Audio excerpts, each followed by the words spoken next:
Parmi les grands péchés qui sont répandus à cette époque, il y a le fait d'agir et de travailler avec l'usure, le riba, l'intérêt usuraire. Allah Ta'ala dit dans Surat Al-Baqarah, dans le sens des versets: ô vous qui avez cru, craignez Allah et délaissez tout ce qui reste de riba si vous êtes vraiment croyants. Si vous ne le faites pas, alors ayez l'annonce d'une guerre de la part d'Allah et de son messager. Tous ceux qui ne veulent pas arrêter d'agir avec l'usure, Allah et son messager leur déclarent la guerre. Comment il veut réussir dans sa vie? Après, il se demande pourquoi tout va mal dans sa vie. Allah t'a déclaré la guerre. Si vous vous repentez, vous récupérez votre capital. Vous n'êtes pas opprimé et vous n'opprimez pas les autres.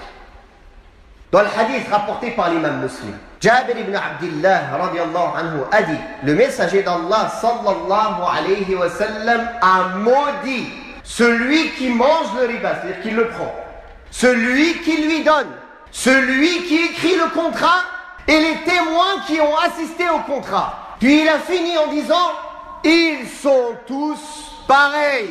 C'est-à-dire, ils sont tous associés dans le péché. On ne dit pas c'est seulement celui qui mange le riba qui fait le haram. Celui qui donne, il ne fait pas le haram. Non, il est pareil. Même si manger, c'est plus grave. Mais le fait de donner aussi, c'est grave. C'est une participation au riba.